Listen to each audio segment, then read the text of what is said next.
चंद्र राजवर्धे आचार्य भवन भट्टकलंग स्वामी सर्व कर्मों से रहित अंतरंग बहिरंग लक्ष्मी से युक्त विज्ञान धन स्वाभाविक भगवान वीर को नमस्कार करके आचार्य भगवान उमा स्वामी महाराज के सूत्रों की व्याख्या कर रहे हैं।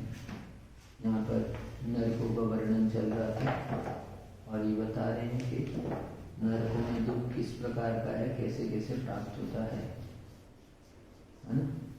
तो संक्लिष्ट सूर्योदय दुखा प्राग चतुर्थ्या एकल देखा था अपन ने कि संक्लिष्ट परिणाम वाले जो असुर जाति के देव होते हैं वे तीरित तरह प्रकार के दुख देते हैं वहाँ पर ना।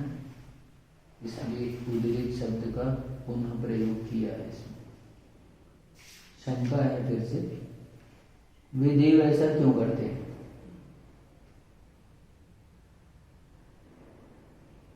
नरक में तो नारकी है, वहां कष्ट भोग ही रहे हैं, लेकिन देव को क्या पड़ी है? देव ऐसा क्यों करते हैं? संक्लिष्टता उन्होंने जो पुराने कर्मों का संचय किया है, तो ये प्रश्न हुआ है तो उत्तर देते हैं।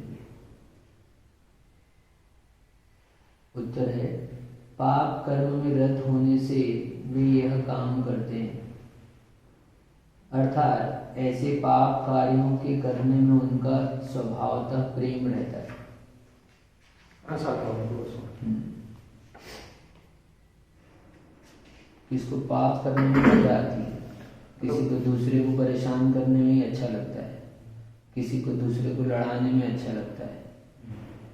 कुछ नहीं है उसको, कुछ नहीं ज्यादा मिलना है, लेकिन बाहर से कुछ नहीं मिल रहा है उसको, लेकिन अंदर से आनंद, वो ऐसा स्वभाव होता है उसका, ऐसा क्या है, प्रेम है, ये काम अच्छा लगता है उसको। तो कर्मों की इतनी तीव्रता हो जाती है कि सही गलत का तो बहुत खत्म ही हो गया और गलत में भी मजा आने लगा। अभी बता रहे सुनो।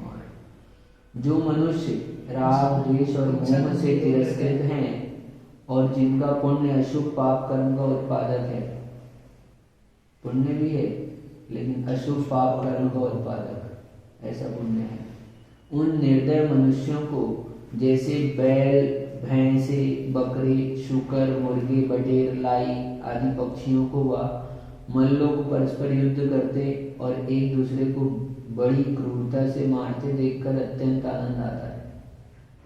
अब वो WWF देखते हैं, रेसलिंग देखते हैं टीवी में, मजा आती कि नहीं आती? कितनी पब्लिक देती है, पैसा जाकर देती है, दूर को लड़ते देखती है। तो लड़ाने में उनको क्या, लड़ाई देखने में मजा आ रही है, देखो अच्छा पटका है, देखो मारा है। और इसी की नहीं, बुल फाइट देखते हैं ना, हाँ, फ्रॉग फाइट, बुल फाइट, मुर्गों का लड़ाई तो पहले से प्रसिद्ध है। तो और मल्लों को और भी बटेर शुकर बकरे, बकरों की लड़ाई, बैल की बताई दी, भैंसे की। तो ऐसे दूसरों को देखकर उनको आनंद आता है। उसी प्रकार उन दुष्ट असुर कुमार देवों को भी नारकियों को दुख देने और परस्पर लड़ाने से आनंद होता है। तो दोनों के कर्मों में एक तरह से समानता होगी, बस इंटेंसिटी का फर्क अगर देखा जाए तो। जिनको जानवरों की लड़ाई में देखने में मजा आ रहा है, कर्म उनके भी वैसे ही हैं। और वो दृष्टांत में दिए उन्होंने ऐसा, जैसे मनुष्य देखते हैं आप, मनुष्य हैं, किसी को ऐसे जानवरों को लड़ाने में मजा आता है, मनुष्य को मजा आती है, तो वैसे ही वो देव हैं, उनको मजा आती है। अब यहाँ का मनुष्य होए तो उस काम में मजा आए तो जितना पैसा खर्चा करके जहाँ जाना है वहाँ भी चला जाए, वहाँ जाकर देखे, है ना, करता है ऐसा। तो वो देव है, उनकी सामर्थ्य है नरक में जाकर देखने की, तो वो वहीं जाकर देखते हैं, देखने की भी और उसकी व्यवस्था बनाने की भी, वो लोग उसको मतलब आगे बढ़ाते भी हैं। सही। यहाँ के मैच में मजा नहीं आती, चलो वहीं जाके मैच देखेंगे, हैं। लोकल मैच क्या देखे यार, इंटरनेशनल देखो, टूर्नामेंट बड़ा मैच देखो, है। दुबई चलो, दुबई IPL देखने, ऐसी वो लोग ना रहते हैं। क्या तो ऐसे अब वो देख लगी उच्च क्वालिटी के हैं, स्टैंडर्ड के हैं, बड़े उनके पास में सामर्थ्य अधिक है, क्या क्या मुर्गी की लड़ाई देखें, बकरी की देखें, तो वो जाते हैं नरकों में, चलो देखो वहाँ देखो वहाँ। उनको कुछ नुकसान नहीं होता देवों को? ये पाप का बंद कर रहे हैं ना, लड़ा के वहाँ देख के मजा ही नहीं, है। तो नारकी उन पे अटैक नहीं करेगा। उन जो जहाँ उसको सायु कर्म का उदय, उसके तो देवगति जन्म सुख है उसको, वो नरक में भी चले जाए तो उसको वहाँ दुख नहीं होगा। वो तो गति जन्म दुख है ना, वो गति नाम कर्म का उदय है उसके वैसे। हाँ, अब यहीं पे अपन लोग रहते हैं, यहीं पे गाय बैल बकरी भी रहते हैं, कोई दूसरे स्थान में थोड़ी रहते, लेकिन जैसा सुख तुमको मिलता है वो ऐसा उनको मिलता है क्या? स्थान तो एक ही है, लेकिन उनका स्वयं का संवेदन कैसा है अपना अलग अलग। तो उनकी स्वयं प्रकृति जन्म ऐसे स्वयं के कर्म उदय जन्म वैसा उनको सुख दुख है, ऐसे ही वहां पर चले जाने से।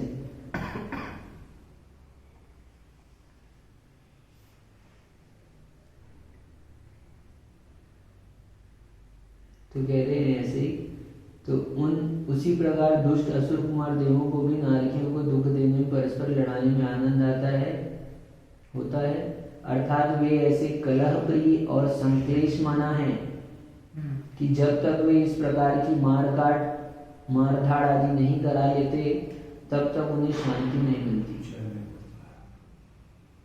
यद्यपि उनके देवगति नाम कर्म के उदय से देवत्व है, लोग आपके मन की कह रहे हैं, यद्यपि उनके देवगति नाम कर्म के उदय से देवत्व है, तथापि उनके माया निदान मिथ्या दर्शन तीन तीव्र शल्य है। शल्य से युक्त समय दृष्टि तो है नहीं, मिथ्यात्व से युक्त है और मिथ्यात्व से युक्त है और शल्य से विशेष एवं कषायों से अपहत, जिसके अपने भाव दोषों की आलोचना नहीं की है सो कषायों से युक्त है। जिसने अपने भाव दोषों की आलोचना नहीं की है सो कषायों से युक्त है। दोष की आलोचना नहीं किया है इसका मतलब कषाय से युक्त ही है। दोष की आलोचना कर लिया तो मान ले थोड़ा कम हो गया, ये गलती हो गई हमसे, ऐसा तो इस तरह के जीव रहते हैं। उन्होंने पापानुबंधी पुण्य का बंध किया है। पुण्य तो है उनका, लेकिन वो पुण्य कैसा है? पाप का अनुबंध कराने वाला है। क्या पुण्य है इसलिए तो देवत्व मिला है, देवत्व नहीं मिलता, लेकिन वो पुण्य देवत्व मिलने पर भी अब क्या करा रहा है? वो पाप का बंध करा रहा है, ऐसा पापानुबंधी पुण्य है। सुनो, सावध्य दोष सहित तपस्चरण किया है। अरे बाप, डरा दिया ऐसे कैसे होता है? सावध, यही तो बता रहे हैं। इसलिए वद्य के साथ में और दोष से युक्त होकर तपस्चरण किया। तपस्चरण नहीं किया ऐसा नहीं, तपस्चरण तो किया है, लेकिन तपस्चरण दोष से युक्त होकर किया है। तपस्या भी कर रहे हैं और दोष भी कर रहे हैं। मतलब नामकर्म का उदय उनका देव का है, लेकिन देव के लिए नहीं कह रहे, वो देव को पापानुबंधी पुण्य बंधा है इसलिए वो ऐसा कर रहा है। लेकिन वो पापानुबंधी पुण्य कैसे बंधा है? अच्छा, उसका प्रोसेस बता है। तो वो देव बना, तपस्या किया तो देव बना, लेकिन पाप भी किया तो ऐसा हुआ है। तो उनके तप में ही पाप था। सावध्य, हिंसा वाले, सावध्य दोष सहित, वध्य यानी जीवों का घात हो, जीवों का हिंसा हो, हिंसा से युक्त तपस्चरण हो। उसके फलस्वरूप देव होकर अनेक प्रीति के कारण होने पर भी उन्हें अशुभ और संक्लेश कारक प्रवृत्तियों में ही आनंद आता है।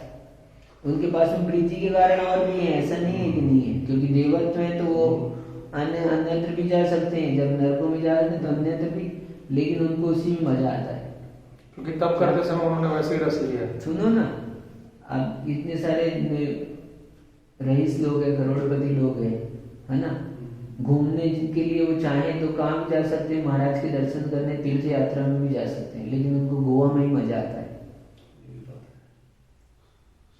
क्या? तो पुण्य है तब तो वो घूम रहे हैं, पैसे खर्चा कर रहे हैं, लेकिन वो पुण्य कैसा है? वो ऐसे ही वो पापानुबंधी पुण्य है। पुण्य तो है, गाड़ी मिली, बंगला मिली, सब व्यवस्था है, सब अनुकूलता है, कुछ काम करने की जरूरत नहीं है, दिन भर घूमो फिरो ऐश करो, लेकिन कहाँ पर उनको क्षेत्रों में ले जाओगे तो नहीं होगा उनसे, वो नहीं जा पाएंगे, मन नहीं होगा उनका।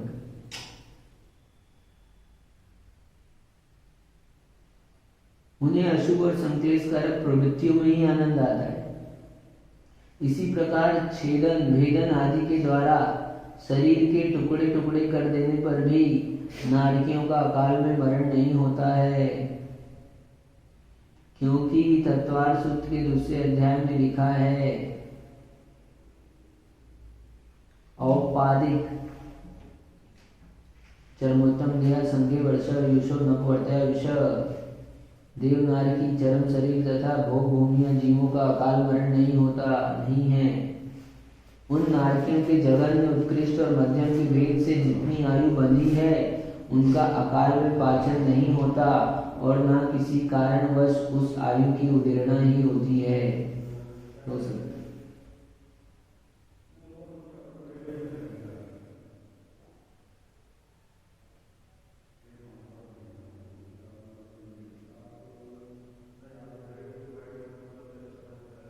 इसमें हार्मफुल का कुछ ये नहीं है ना, गेहूं और ये जो पहले लिखा है।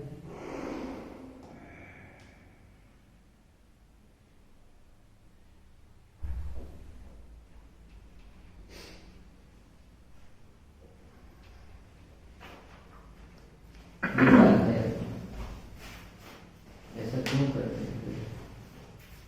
क्या करें?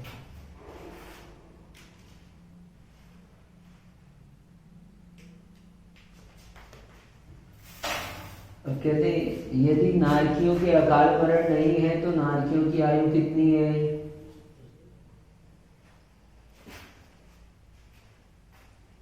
नारकियों की आयु कितनी है ये बता रहे हैं। अकाल मरण नहीं है तो कहते हैं तेस्वे त्रि सप्त दस सप्तदश द्वाविंशति त्रयस्त्रिंश सागरोपमा सत्वानां परा स्थिति। तेष्वे त्रिसप्त दशसप्त दश द्वाविंशति तीन सागरोपमा सत्वानां परा स्थिति। इन नरकों में नारकी जीवों की आयु क्रमशः 1, 3, 7, 10, 17, 22 और 33 सागर प्रमाण है। अब सुनो सागरोपम क्या है, बहुत सुंदर बता है। शंका, सागरोपम क्या है? अब बताते हैं सागरोपम, तुमको ले सुनो, कहीं ज्यादा सब शास्त्र में ज्यादा व्यवस्थित। सागर की उपमा जिसके है वह सागरोपम है। सागरोपम मतलब सागर की उपमा, सागरोपम उपमा, तो सागर की उपमा जिसके है, किसके? द्रव्य आयु के निषेकों की बहुलता होने से सागर की उपमा दी जाती है। सागर में जिस प्रकार अपार जल राशि होती है उसी प्रकार नारकियों की आयु में निषेकों की संख्या अपार होती है। सागर में पानी कितना है? अपार। अतः सागरोपम उपमा से आयु का निर्देश किया है। अथवा या फिर समझ लो, समुद्र के समान आयु कर्म के साथ भी भव धारण करने वाले विशाल पुद्गल पिंड का संबंध रहता है, इसलिए सागर की उपमा है। समुद्र के समान आयु कर्म के साथ भी भव धारण करने वाले विशाल पुद्गल पिंड का संबंध रहता है। सागर का आयु जैसे है, सागर जितना है कितने समय के लिए? नहीं, समय से मतलब नहीं, जितने से जितना समुद्र के समान आयु कर्म के साथ भी, समुद्र के समान आयु कर्म के साथ, समुद्र का तो आयु खत्म नहीं होता है। सागर में आयु कर्म के साथ भी भव धारण करने वाले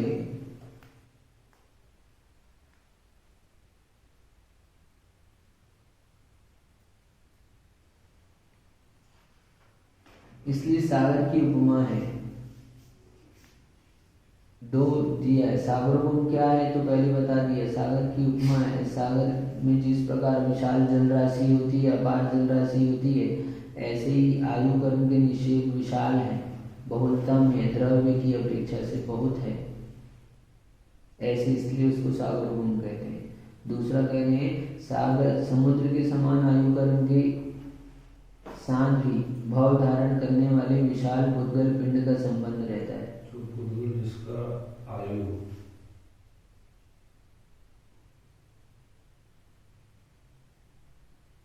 कर्म समुद्र के बराबर बन रहा है, तो उससे अच्छा है उसको हमारा ये तो कभी खत्म नहीं हो सकता। समुद्र का आयु कर्म तो कभी खत्म नहीं सागर होगा। की उपमा है। आगे कहते हैं एकादि शब्दों का द्वंद्व समास करके, एकादि कहा ना त्रयास इस सूत्र कहते हैं। सागरोपम इसमें इतना ही बता दिया अकलंग स्वामी ने शॉर्टकट में।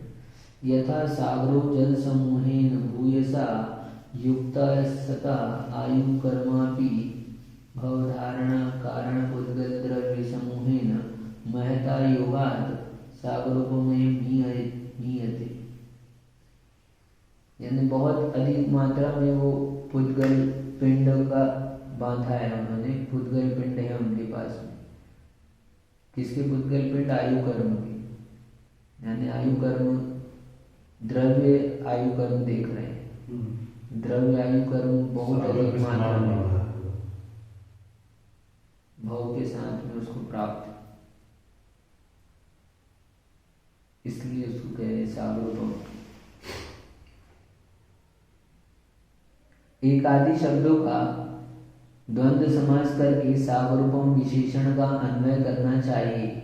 जैसे 1, 3, 7, 17, 22 और 33 इनके द्वंद्व समास में चकार और का लोप करके द्वंद्व समास कर पुनः सागरोपम विशेषण लगाना चाहिए। प्रश्न है, जब एका च त्रिशस च करके द्वंद्व समास कर पुनः सागरोपम विशेषण, जब एका च त्रिशस च इत्यादि विग्रह में एक शब्द स्त्रीलिंग है तब सूत्र में उनका पुल्लिंग रूप से निर्देश कैसे हो गया? क्योंकि भिन्न अधिकरण होने से पुल्लिंग नहीं हो सकता। व्याकरण में एकाधिकरण में ही पुल्लिंग होता है। यहाँ पर एकाश्च त्रिशश्च एक तेष्वे त्रि सप्तदश सप्तदश द्वाविंशति ऐसा कहा है। तो प्रश्न किया उसने, ये तो चकार द्वंद्व समास किया, हमने बताया कि चकार इसमें सबके साथ में क्या करो अपन सागरोपम इंक्लूड करो। 1 सागरोपम, 3 सागरोपम और 7 सागरोपम, 10 सागरोपम, 17 सागरोपम और 22 सागरोपम और 33 सागरोपम। तो वो कह रहे हैं कि एकाश त्रिशस इत्यादि में इसमें स्त्रीलिंग है, तो ये आपने पुल्लिंग शब्द पुल्लिंग कैसे बना दिया? व्याकरण में तो एक अधिकरण होता है, लिंग भेद नहीं होना चाहिए। उत्तर कहते हैं आप सुनो, यह पुल्लिंग नहीं है किंतु एकस्या क्षीरम एक क्षीरम के समान औत्तरपदी रस्वत्व है। अर्थात जिस प्रकार एका शब्द को उत्तर पद के परे रहते रस हो जाता है, उसी प्रकार यहाँ पर उत्तर पद होने से एक शब्द रस्व हो गया है। एका शब्द जो है वो स्त्रीलिंग का है, एक शब्द है पुल्लिंग का है। आखिरी मात्रा से स्त्रीलिंग हो जाता है ना, ठीक है। तो यहाँ पर आपने एक पुल्लिंग में कैसे बना दिया होगा? तेस्विक एका होना था। तो कह रहे हैं हम ये पुल्लिंग का शब्द नहीं है, एक ये स्त्रीलिंग ही है एक शब्द। कैसे स्त्रीलिंग है? तो कहीं पर उत्तर पद के कारण से पहले पूर्व पद को रस्व हो जाता है। तो आ दीर्घ होता है, उसको रस्व कर देंगे तो अ रह जाएगा। तो एका है, उसको उत्तर पद के कारण से रस्व हो गया, एक हो गया है। अथवा या फिर सुनो, एक शब्द रस हो गया है। अथवा सागर है उपमा जिसकी, वह सागरोपम कहा जाता है।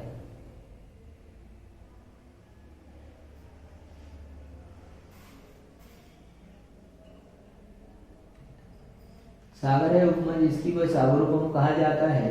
ऐसी अवस्था में यह सागरोपम शब्द आयु का विशेषण है।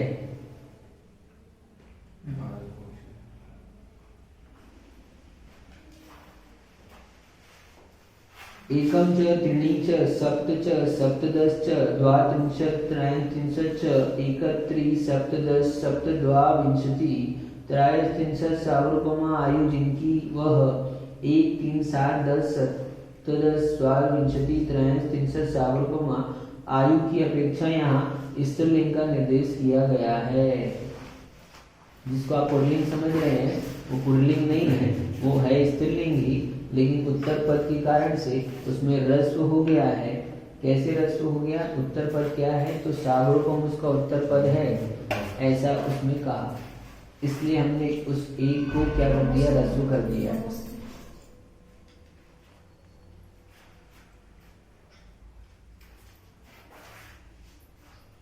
अब आगे कहते हैं रत्न प्रभा आदि में यथाक्रम से कि अनुवर्तन के से संबंध जोड़ना चाहिए। यथाक्रम का संबंध द्वितीय सूत्र से अनुवर्तन करना चाहिए। इसलिए रत्न प्रभा आदि का एक अनुवर्तन करना चाहिए। सॉरी,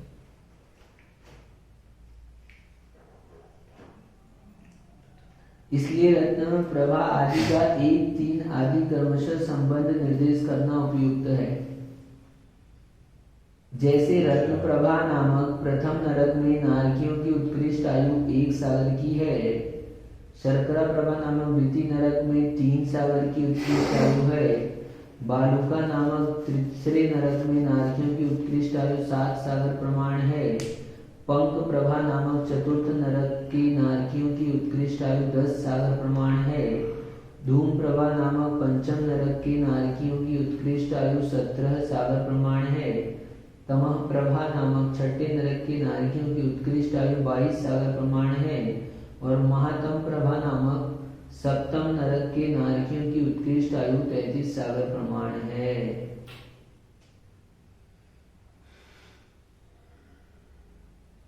ये कह दिया। तेसु, अब सूत्र में दिया है तेसु, तेस्वेक लिखा है, तो तेस्वेक तेसु और एक ऐसे उससे बना है तेस्वेक। तो तेसु इस वचन से नरकों का प्रसंग आता है, ऐसा नहीं कहना, क्योंकि रत्न प्रभा आदि से उपलक्षित होने से। ठीक है। शंकाकार कह रहा है कि तेसु इस वचन से सीमंतादि नरक का अभिसंबंध होगा। कैसे? जैसे रत्न प्रभा से सीमंतादि 13 पटल है, उसमें सीमंत आदि नरक पटलों में ही पूर्वोक्त स्थिति का संबंध लगाना होगा, परंतु यहाँ आपको इष्ट नहीं है, अतः तेसु यह पद निरर्थक है। आपने तेसु शब्द प्रयोग किया है, तो तेसु शब्द आप नरक के लिए ना प्रयोग करके उनके पटलों के लिए प्रयोग करो। सीमांतक नामक पटल आदि आपने कहे थे पीछे, तो उसमें ये संबंध लगाना चाहिए। यहाँ से उनसे तेसु शब्द का उनसे कनेक्शन होता है, ऐसा कह रहे हैं। उत्तर कहते हैं यह कहना उपयुक्त नहीं है, क्योंकि रत्न प्रभा आदि उपलक्षित है। जो रत्न प्रभा आदि के अधिकरणत्व से उपलक्षित 30 लाख आदि अवधृत परिमाण वाले बिलों में क्रमशः 1 सागर आदि स्थिति विवक्षित है, इसलिए दोष नहीं है। यानी हमने जो 30 लाख बिल कहे और सीमांतक आदि पटल कहे, इससे हम रत्न प्रभा के बारे में बता रहे है ना। रत्न प्रभा का ही उपलक्षित उसको लक्ष्य करके कहा है ना। तो रत्न प्रभा की चर्चा है हमारी, तो इसलिए रत्न प्रभा आदि के अधिकरणत्व से उपलक्षित 30 लाख आदि अवधृत परिमाण वाले बिलों में क्रमशः 1 सागर आदि स्थिति विवक्षित है। यानी जो 1 सागर स्थिति है ये किसकी है? तो रत्न प्रभा में जो 30 लाख बिल बताए हैं, उस 30 लाख बिलों में रहने वाले नारकियों की उत्कृष्ट स्थिति यहाँ पर बताई, इसलिए दोष नहीं है। इसलिए तेसु शब्द हमने जो प्रयोग किया है उसमें कोई दोष नहीं है। अर्थात 30 लाख बिलों में 1 सागर की स्थिति है, अर्थात तेष्वेक इत्यादि सूत्र में पुल्लिंग बहुवचनांत तेषु पद का उल्लेख किया गया है। 30 लाख बिलों में एक सागर की उत्कृष्ट स्थिति है, ऐसा बताने के लिए तेष्वेक इत्यादि सूत्र में पुल्लिंग शब्द बहुवचनांत प्रयोग किया है। तेषु शब्द बहुवचन का है, सप्तमी का बहुवचन अधिकरण अर्थ में। पुरुषेषु बनता है ना, ऐसे तेषु बनेगा तत् शब्द का। महाराज जी, नरक में केवल मनुष्य योनि से जाते हैं कि बाकी योनि से भी जाते हैं? तिर्यंची पशु से मनुष्य और तिर्यंची योनि से जाते हैं, देव योनि से नहीं जाते। देव नरक नहीं जा सकते हैं और नारकी निकलकर देव योनि में नहीं जाते। तिर्यंची में पशु जा सकते हैं। हाँ, पशु और मनुष्य। तिर्यंच योनि में ये सूक्ष्म तिर्यंच हैं, 4 इंद्रिय तक के मक्खी, मच्छर, चींटी, खटमल, बिच्छू, ये सब ये नहीं जा सकते नरक। जो पंचेंद्रिय पशु हैं, गाय, बकरी, भैंसा, शेर, गिद्ध, पक्षी, सर्प, छिपकली, हाँ, इसमें भी हर एक की सीमा है, कौन कौन कितने नरक तक जा सकता है। ये बताया था, पीछे शायद आया था। मन रहित वाले जा सकते हैं, मन से सहित वाले जा सकते हैं, मन से रहित वाले नहीं जा सकते, क्योंकि वो उतने पाप नहीं कर सकते मन से ज्यादा पाप होता है जितने मन वाले कर सकते हैं।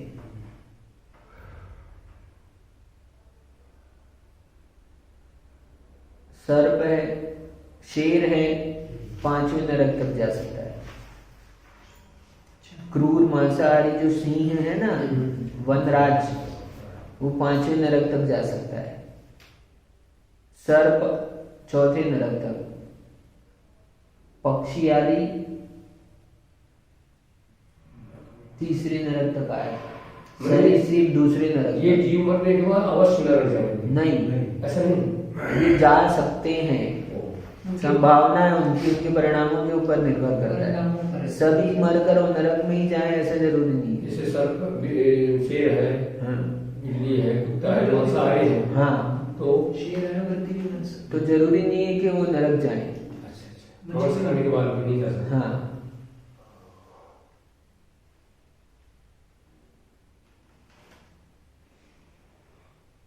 पर जाएंगे तो कहाँ तक जा सकते हैं? 5वें नरक तक, उससे आगे नहीं जाएंगे। स्त्रियां 6वें नरक तक जा सकती है, और हम जैसे पुरुष हैं वो 7वें नरक तक।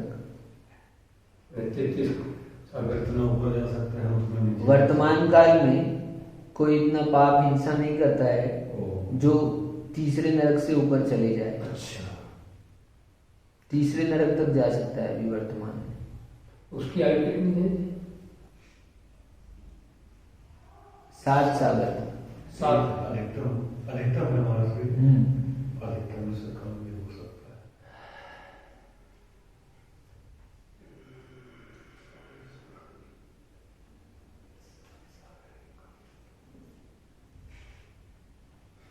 तो तेषु पद का उल्लेख किया गया है। कहते हैं इसलिए दोष नहीं है, अर्थात 30 लाख बिलों में एक सागर की स्थिति है, अर्थात तेष्वेक इत्यादि सूत्र में पुल्लिंग बहुवचनांत तेषु पद का उल्लेख किया गया है, उससे सीमंतादि नरकों का ही ग्रहण होता है। यानी उनसे अपन तेष्वेक शब्द से वो नरकों को ही ग्रहण करो, सीमंतादि। स्त्रीलिंग रत्न प्रभादि भूमियों का ग्रहण नहीं हो सकता।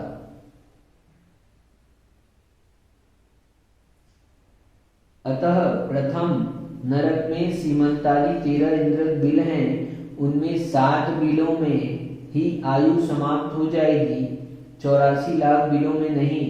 इसलिए सूत्र में तेषु पद निरर्थक है। कह रहे हो कि प्रथम नरक में सीमंत आदि आपने ऐसा कहा, तो 13 इंद्र बिल हैं, ठीक है, तो 13 इंद्र बिल हैं, उनमें से 7 बिलों में ही आयु समाप्त हो जाएगी। जो हमने लाइन से बताया था शुरू के साथ में रख के खत्म हो जाएगा, वो बोल रहा है। 13 पटल बताए थे, और 13 पटल पहले नरक के 13 पटल हैं। तो वो कह रहा है क्योंकि रत्न प्रभा आदि भूमियों को 30 लाख आदि नरकों का आधार है।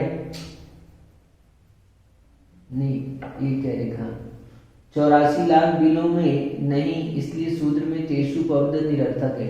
84 लाख बिल तो किसके हैं? 84 लाख बिल पूरे 7 लाख नरकों मिला के, सारे पटलों के मिला के। ठीक है, तो उनमें ये कह रहा है उनमें 7 बिलों में ही आयु समाप्त हो जाएगी। हम एक एक का कहाँ समाने बोल रहा है। ये 7 बिलों में यानी कि अपन ने सीमंत आदि कह दिए, तो ये मध्य के 7 नरकों में 7 बिल है ना, सेंटर वाले जो, जिनको हमने इंद्रक बिल कहा था। इंद्रक, श्रेणीबद्ध और प्रकीर्णन कहे थे 3 प्रकार के। तो जो इंद्रक बिल है तो हर एक पटल में एक हर एक नरक में सेंटर वाला एक है, तो 7 बिलों में ये आयु समाप्त हो जाएगी, कह रहा है। प्रश्न है उसका। 84 लाख बिल है आपके पास में, तो ये 7 में ही हो गए खत्म। तो ऐसा कहना उपयुक्त नहीं है, क्योंकि रत्न प्रभा आदि भूमियों को 30 लाख आदि नरकों का आधार है। ऊपर बतला आए हैं, इसलिए जिस जिस भूमि में जितने जितने बिल बताए गए हैं उतने उतने बिलों से विशिष्ट रत्न प्रभा आदि भूमियों का यहाँ ग्रहण है। अतः 1 सागर 3 सागर आदि जिस जिस भूमियों में जितनी जितनी उत्कृष्ट स्थिति यहाँ बतलाई गई है, वह समस्त बिलों से उपलक्षित अखंड भूमि को जानना चाहिए। पूरा एरिया के लिए है, एक बिल के लिए नहीं है।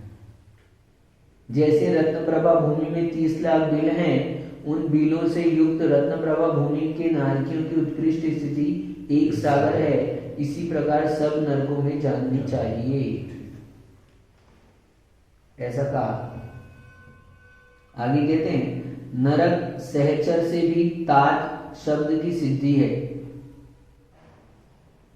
हमने तेसु प्रयोग किया है ना, तो तात शब्द प्रयोग हुआ है, तो हम वो कह रहे हैं कि नरक के सहचर होने से भी ये तात शब्द की सिद्धि होती है। अथवा नरक सहचरित भूमियों को भी नरक ही कहते हैं।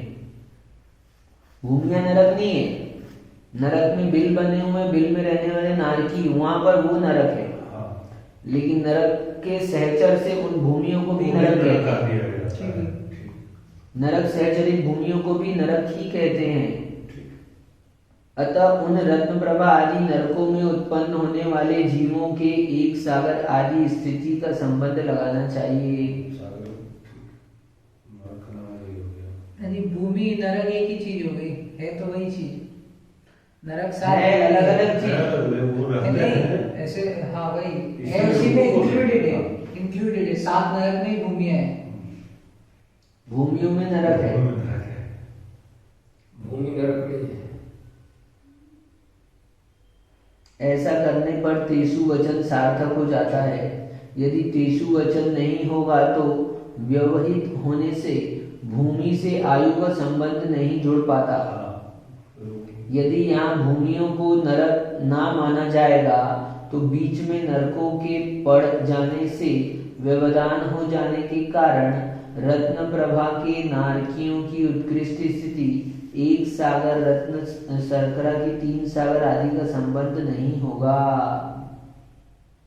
ये भूमियों को नरक नहीं मानोगे तो भूमियों का व्यवधान आएगा बीच में, नरकों के बीच में भूमियों का, तो फिर ये जो 1 सागर 3 सागर आपने ऐसे बताए हैं, तो ये डिवाइडेशन कैसे करोगे? इनका संबंध नहीं हो पाएगा, समय और बढ़ जाएगा फिर। नहीं, फिर ये 1 सागर फिर 3 सागर भूमि आ गई ना बीच में, तो अब भूमि की 3 सागर लगाओगे, फिर नरक आएगा, फिर कब भूमि आएगी, ऐसे जैसे वैसे तो सेटिंग नहीं हुई। पूरी पृथ्वी है जिसमें तो पृथ्वी को ही यहाँ पर हम कह रहे हैं, तो उसको नरक संज्ञा कह रहे हैं, पृथ्वियों को ही। भूमियां भूमि है, भूमि तो एक इंद्रिय, सही उनकी आयु थोड़ी नहीं इतनी।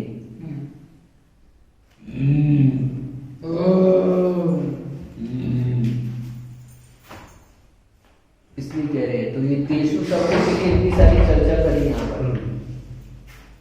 सूत्र में कहा था तेस्वेक, तो तेसु शब्द है, उस शब्द के लिए यहाँ पर इतनी सारी बात कही कि तेसु शब्द आपने प्रयोग किया है, तो वो जो है वो आपने वो क्लियर करने के लिए तो वो नरकों के लिए प्रयोग किया है, यानी कि हम वहाँ नरकों में रहने वाले नारकियों का ही बताना चाहते हैं। और वो नारकियों का वर्णन करने से नरक भूमि का ग्रहण होता है। भूमियों को भी नरक कहा जाता है, इसलिए तेसु शब्द स्त्रीलिंग रत्नप्रभा आदि भूमियों का ग्रहण नहीं हो सकता है। ये जो आपने कहा था, अतः प्रथम नरक में सीमांतक आदि 13 इंद्रक बिल हैं। ये सब इस तरह की इसमें पूरी चर्चा बताई, ठीक। यानी तेसु शब्द उचित है।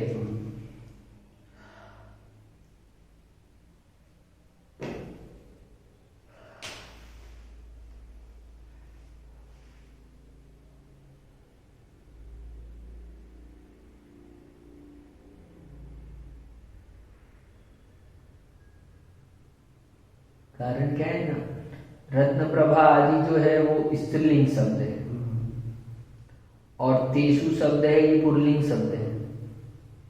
तो तेसु शब्द से सीमांतक आदि जो इंद्रक बिल है वो तो ग्रहण हो जाएगी, लेकिन रत्न प्रभा आदि ये ग्रहण नहीं होते।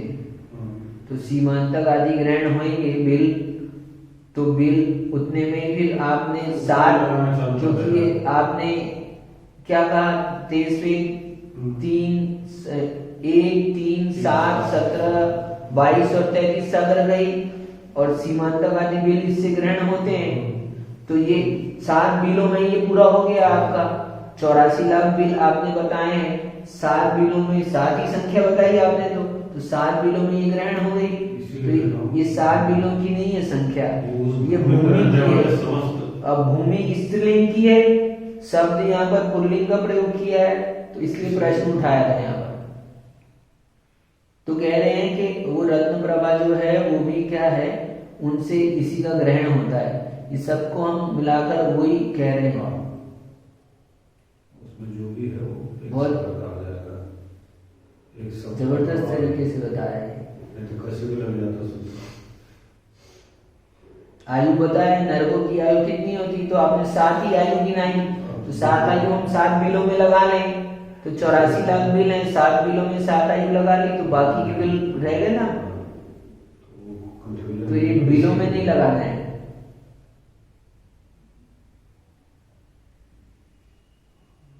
ये है गणित, अब समझ में आया पूरा।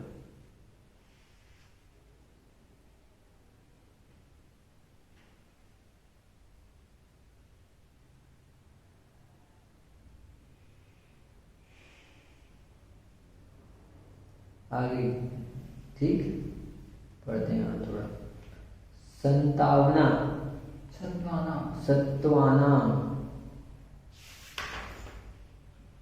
सत्वानाम पराय स्थिति सूत्र में कहा था, सत्वानाम यानी जीवों की, सत्व यानी जीव, यह पद होने से नारकियों की भूमि का संबंध ना होकर नारकियों की स्थिति जानी जाती है।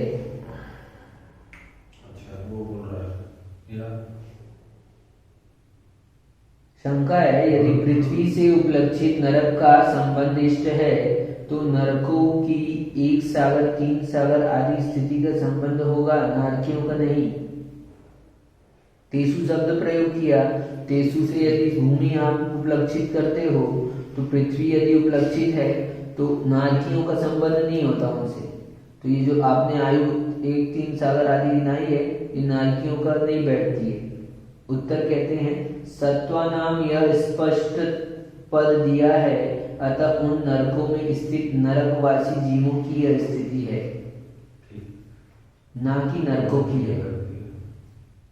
नरक तो अनादि से है, वहां पर रहने वाले जीवों की बताया है। परा और उत्कृष्ट ये दोनों शब्द पर्यायवाची है ना।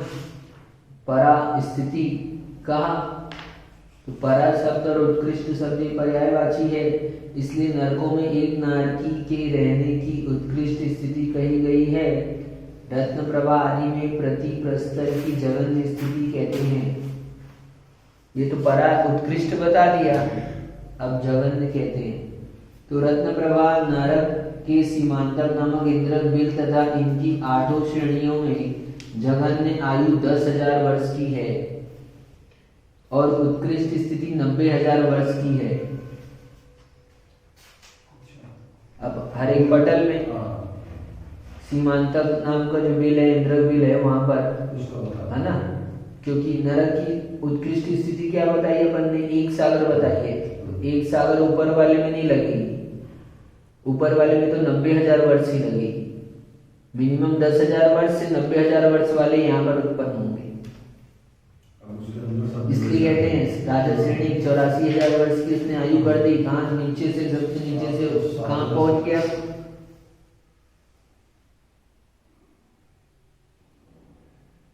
ये तो रत्न प्रभा नरक में सीमांतर नामक इंद्रक बिल तथा उनकी 8 श्रेणियां, 8 श्रेणी यानी वो श्रेणीबद्ध बिल थे। वो 8 श्रेणियों में जघन्य आयु 10,000 वर्ष की है और उत्कृष्ट स्थिति 90,000 वर्ष की है। जघन्य से एक समय अधिक और उत्कृष्ट से एक समय कम के समस्त विकल्प मध्यम स्थिति है। प्रथम नरक के द्वितीय निरय नामक इंद्रक बिल तथा उसकी 8 श्रेणियों में बिलों के नारकियों की जघन्य स्थिति 90,000 तथा किन्हीं आचार्यों की अपेक्षा 10 लाख वर्ष की, उत्कृष्ट 90 लाख वर्ष की तथा जघन्य और उत्कृष्ट के मध्य के विकल्प मध्यम स्थिति है। अब तो बाकी जो बचे वो इसके बाद वाले आएंगे। अब ऐसे आप बढ़ाते जाओ, जो ऊपर में अपन ने उत्कृष्ट की पहले सीमांतर की 90,000, वो दूसरे द्वितीय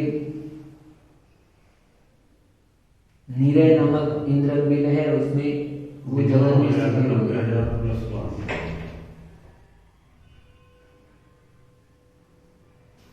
हाँ आ जाओ।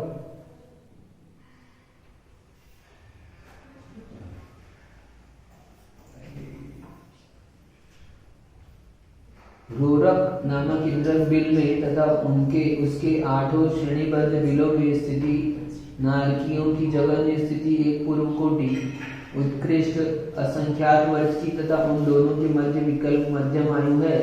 भ्रांतक इंद्रक बिल तथा उसके 8 श्रेणियों में बिलों की जघन्य स्थिति से संख्यात कोटि पूर्व और उत्कृष्ट आयु एक सागर का 10वां भाग है। उसके मध्य भेद मध्यम स्थिति है। उद्भ्रांत इंद्रक बिल तथा उसकी 8 श्रेणियों में नारकियों की जघन्य स्थिति एक सागर का 10वां भाग तथा उत्कृष्ट स्थिति एक सागर का 12वां भाग है। जघन्य के एक समय अधिक तथा उत्कृष्ट के एक समय हीन मध्यम स्थिति है। इस तरह जानना। अभी आगे और पूरी सब यही स्थिति बताने वाले हैं। बीच में प्रश्न का समाधान भी है 1-2 ठो। अभी नरकों का चलेगा। अच्छे से नरक देख तो ले कम से कम। वहाँ ये आदमी है। ये बात वो तो है हम भी नमो देवताण नमो सिद्धाण